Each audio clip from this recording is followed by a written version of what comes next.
These some heavy hitters. Listen, Yeah. I wish I could have seen my audience today, because I know we're mashing some corn. How many of you know that you're not using the bathroom regularly? How Yes. many of you know that alone is causing your colon to be Yes. unhealthy? What goes in must come out. Out. Come on now, somebody. Hey, within 24 hours. Hello, said it again. Within 24 hours. So not 2 days later, it's not okay if you eating a cheeseburger and some steak and having some fries with some ice cream on top today, and you go into the bathroom 3 days later. Sister girl, brother man, something ain't right up in there. But we can let Miss Vanessa continue with her journey of this 21-day, water challenge. And so what else happened? So we did number 1, and our purpose was because we needed to do number 2. And then I had energy to burn. I had so much energy. I didn't even take a nap. I was just flying high with energy. Wow. And then my mood was so good. I was just high all the time, without drugs. I was just high. You all hearing this today? This child saying she was high on water. That's how much energy she had. Can you believe it? Y'all around here, but y'all got to drink a Red Bull. Y'all need one Monster. Them thing we're trying to give you a heart attack, leaving you clutching your chest. And sister girl on the other end of this microphone, in-house, in our studio, telling us she was high on water. Listen, try it to believe it. Don't doubt her. Try it to believe it. Because we cast things aside.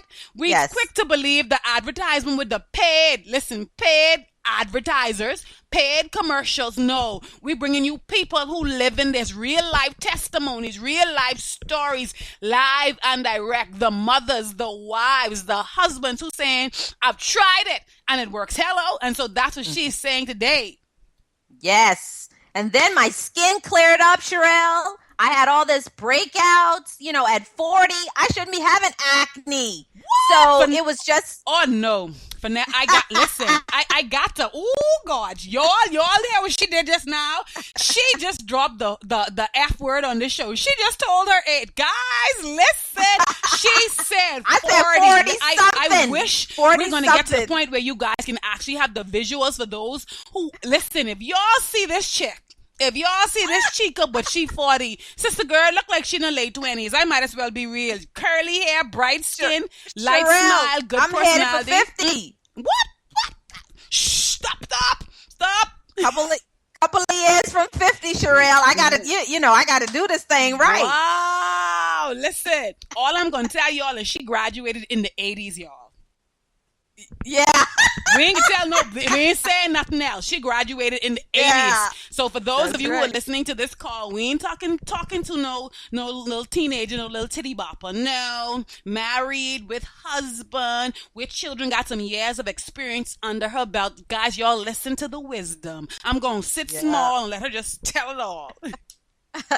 And then, my skin, the elasticity, if you don't drink water, the elasticity goes out of your skin.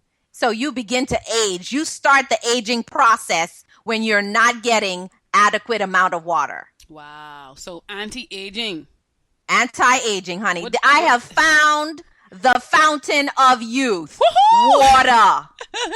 Vanessa, I'm glad you said that. What the Bible say, that he shall restore the days of our youth. Oh, and yes. so dwelling in the presence of the Lord refreshes us, refuels us, and revives us spiritually. But he requires us to do some physical stuff. Oh, yes. And one of those things is what Vanessa's talking about today, water. Guys, I was, just reading and doing some research last night. Guys, we're preparing to go into our 21-day detox. If you need some more information about that, join us. We're going to be doing a deep detox. We're going to be using an organic tea that's made up of just pure herbs and thistles. Hello, the Bible says that food is our medicine. And so we've converted and perverted a thing that was designed to help us, strengthen us, heal us, and cure us. And so, guys, I want you to keep it locked, and we're going to talk a little bit more about that later on today. But when she said that, my mind went to Ezekiel, and because my mind is thinking about the Ezekiel bread. And so the other day, she had up on Facebook and on YouTube, I'm like, this heifer? Oh, no, you didn't. She ain't around here, but she baking bread. Sister girl swear flour, and she around here, and this bread looks so good. Listen, I like food. I might as well tell you. Why y'all think I gained up to 320 pounds? Sister girl like food. But I had to learn to do it the right way. I could not make it a crutch, and I could not use it for emotional support. Come on, somebody. Yes, I know it that's ain't right. just me out there.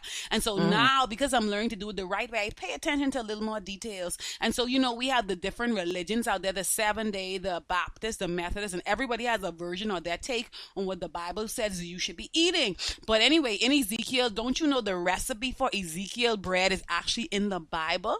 When I read that and talked about the spelt, girl, I almost couldn't come to, because when I saw the ingredients for her bread, she was using spelt, what we call spelt flour. And so these things actually come from plants. And so they're not processed in the factories containing preservatives. No, God created these things from the earth. And so if they were good for you 2,000 years ago, they're good for you today. But I'm going to let Vanessa finish complete what she's talking about as relates to the water challenge. And then I wanted to start talking a little bit more about the vegan and the paleo life for those of you who are considering a diet change. And she said something earlier that I love too. She said something about lifestyle. And as she talked about it, I'm like, this sounds luxurious. See, because we have it converted. Girl, we have it mixed up. We ran here thinking if we could get a piece of steak with some broccoli and some potatoes on the side, we living a life. No, ain't nothing wrong with indulging every so often if you're not ready to step away from the meat, but to do it continuously is a problem. So we got to flip the script, and that's what she did. She verbally and physically gave me a mental picture that made me feel like, hold on now, I'm sipping on some banana and strawberries, and yeah, I'm doing the right thing. And so tell them, Nessa, tell them, child, get them. So 21-day water challenge. I lost 4 pounds. And I didn't do any exercise. I specifically stayed away from the gym just to see if the water would cause me to lose weight. And of course it did, because my body was retaining water because I wasn't drinking enough water. So when you don't get enough water, your body holds on to water, and then you have water weight.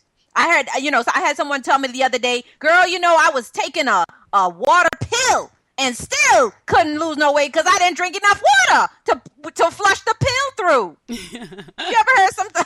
You ever hear anything like that? Yeah, she did the reverse of what she was trying to do. Oh, yes. So, if you don't drink enough water, you're going to hold it. And so you're going to appear bigger. So you flush it through, your body releases excess water, and that's the way it's supposed to be done. So I lost 4 pounds. I lost a lot of inches. My clothes started fitting me better. Wow. And I just love the way, I just have to go back to this, Sherell. I love the way I felt.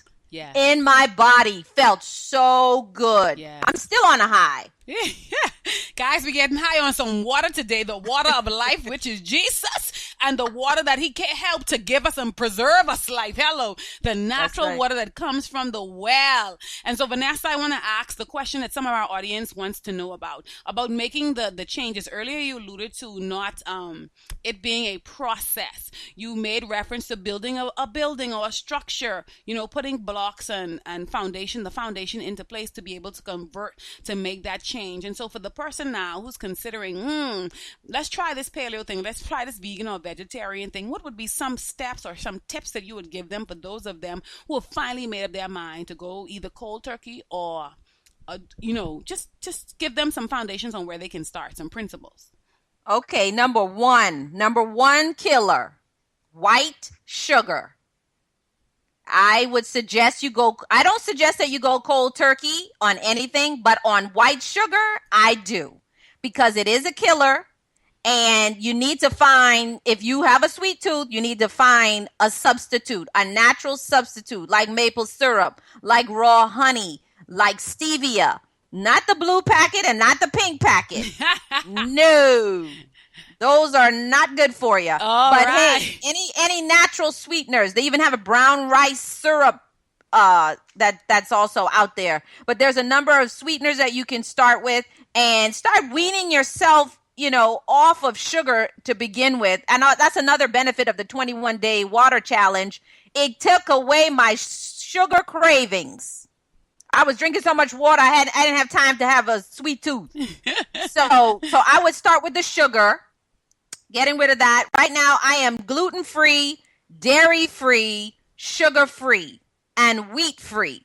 I know it sounds like I don't have a good life, and I don't have a lot of things that I'm eating, but it's contrary. That's on the contrary. I eat a lot of berries. I eat smoothies. I eat salads. I bake my own gluten-free bread. So I would just say the thing that you love the most that is detrimental to your health, find a way to make that thing in a healthier version. I love it. I love it. Vanessa, let me put a pin right there. I love what you said just now because I often tell people when we hear, see, first of all, we need to take out the word diet. Diet itself is connected to a temporary thing. And so Right. lifestyle means this is something that you're trying to maintain for the duration of your life. And Yes. so that's the first thing I want to say to our audience. When now approaching a new mindset of eating to live and not to die, you have to look and think longevity. I tell people we did not learn to eat the way that we presently eat off our own. We had to be Yes. taught. Vanessa said that her grandmother cooked food every day. Guys, for those of you who are listening, what you guys do not know is Vanessa is my biological cousin. We share the same grandmother, and so we both had a island foundation, and so I know wholeheartedly. Listen, my grandma got a cook a pot. I might as well. You and talk, put your foot in it. God, please. Best cook in the world. Trust me, finger licking good. And when she talked about bread, my grandmother was known for her bread throughout the entire island of Nassau. And people used to come from different family islands just to knock on Merlee and Deal's door. Hello. And so we come from a rich background of food. And so this transition was by no means easy. And so when you see us sitting before you today, offering our experience and our advice is because we had to walk the walk. And so now we are able and qualified, hello somebody, to talk the talk. And so what I also wanted to say on that note is remember that it is a lifestyle. It's not going to happen overnight, but it starts in your mind. So you can continue laying those foundation blocks with me, Vanessa. So I just wanted to reiterate that point. And then let's get into the family, because a big issue for most mothers who prepare meals, like how do I do what I do but still be inclusive of my family? I want to know about your family. How was the change for them, or did they ever change? Because I'm still battling with my husband. I get to give him more greens. He's open to more smoothies, a little more open, but he still wants he wants his food prepared still the old way, but he's more acceptable to greens now. And so I'm curious to know how your family dealt with the initial change and what is their present state. Well, my husband, he is definitely the greatest foodie in the world. He loves to eat and won't gain a pound either. Okay. Girl, I know, right? My husband weigh $105. That's why he can look me straight in my eye and tell me he need to lose no weight. Yeah, but it's like that inside before outside thing that I always say. We don't know what's going on the inside, what the ingredients are doing.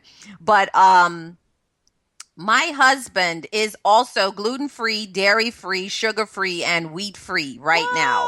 That is because, and he doesn't want to eat in the street either. He doesn't want to eat at the fast food joints. He's usually he's falling over with hunger when he walks through the door because he doesn't want to stop to eat anyone else's food because I made it exciting. I really did.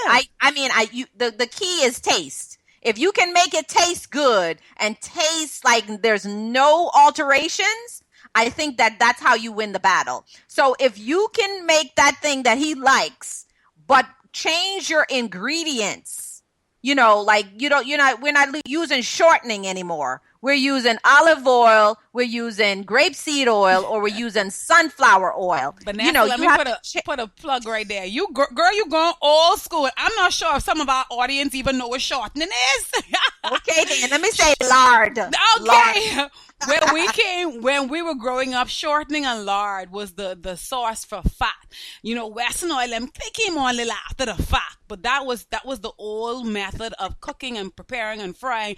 For the people in the southern people know what shortening with lard and fat is, because you like your old Yes. fried chicken KFC. I sure KFC started with lard. I sure with that. Yeah.